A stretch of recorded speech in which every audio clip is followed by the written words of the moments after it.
యవన పిల్లలారా, మీరు ఏ మార్గంలోకైనా మీరు వెళ్ళండి, కానీ జార స్త్రీ మార్గం గుండా మీరు వెళ్ళిపోవద్దు. దాని దారిలోకి మీరు దయచేసి వెళ్ళవద్దు అని ప్రభు పేరట కోరుకుంటూ ఉన్నానండి.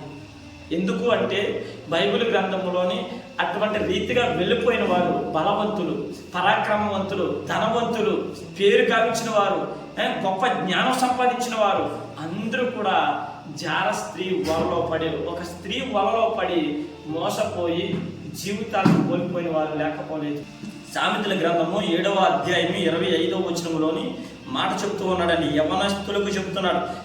జ్ఞాని అయిన సొలొమోను గారు తన యవ్వన ప్రాయములోని చక్కని బలము ఉన్న సమయంలోని రాసిన మాట, తన అనుభవంతో రాసిన మాట, జార స్త్రీ మార్గముల తట్టు నీ మనసు తొలగనీయకము, దారి తప్పి అది నడుచు త్రోవల్లోనికి పోకము అంటున్నాడు ఆయన.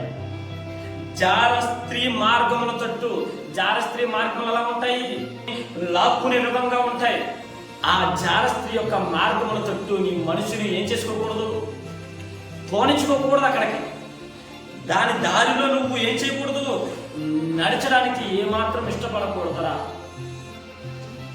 సోరోక్ అనే లోయలోని దలీలాన్ని ఇష్టపడ్డాడంట. ఎవరో? సంసోను బలవంతుడు, ధైర్యవంతుడు, ఫిలిష్తీయులను మెట్టికరిపించిన పరాక్రమ వీరుడండి సంసోను.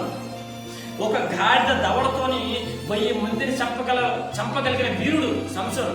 అలాంటి వాడు ఒక దలీల, ఒక వేశ్య, ఒక జార స్త్రీ మోజులో పడిపోయి తన 2 కళ్ళు పీకించుకొని ఆ ఫిలిష్తీయుల గుడుల్లోని 2 చేతులు ఇనప సంఖ్యల చేత బంధింపబడి ఆ దాగోను గుడిలోని ఒక బందీగా ఉన్నాడు.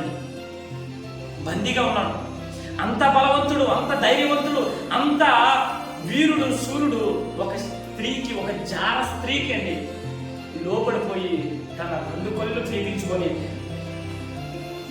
ఏమాత్రం బలం లేనివాడుగా నిరంతరుడుగా కనబడుతూ ఉన్నాడు. జ్ఞాని అయిన సొలొమోను ఏం తక్కువ తినలేదండి.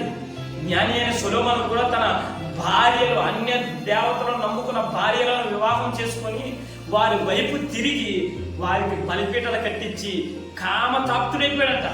స్త్రీ అంటే కామతాప్తుడైపోయి భార్యల వైపు తన మనసును త్రిప్పుకొని దిగజారిపోయిన పరిస్థితికి వచ్చేసాడంట సొలొమోను గారు కూడా. అందుకే జార స్త్రీ ఉండు చోటుకి మీరు దయచేసి వెళ్ళిపోవద్దు, దాని దారిలో ఏమాత్రం మీరు నడవద్దు. అలాగైతే మీ జీవితాలు కాపాడబడతాయి. యోసేపు వెళ్ళాడండి. యోసేపు వస్త్రాన్ని పట్టుకుంటా ఉంటే యోసేపు వస్త్రాన్ని విడిచిపెట్టేసి పారిపోయాడు. కానీ పొత్తుకోరు భార్యతో ఏమైనా పాపం చేశారా? చేయలేదు. అలా వస్త్రాన్ని విడిచిపెట్టి పాపం చేయకుండా పారిపోయిన వాడు ప్రధానమంత్రి అయిపోయాడు. మరి తెలివిగా మోజులో పడిపోయిన సంసోను ఏమైనా గొప్పడయ్యాడా? మోహంలో పడిన సొలొమోను ఏమైనా గొప్పడయ్యాడా? చెప్పటి లేదండి. నిస్సహాయ స్థితిలో ఉండిపోయారండి. దిగజారిపోయిన పరిస్థితుల్లో ఉండిపోయారు. దయచేసి వాక్యానుసారంగా బ్రతకండి. వాక్యానుసారమైన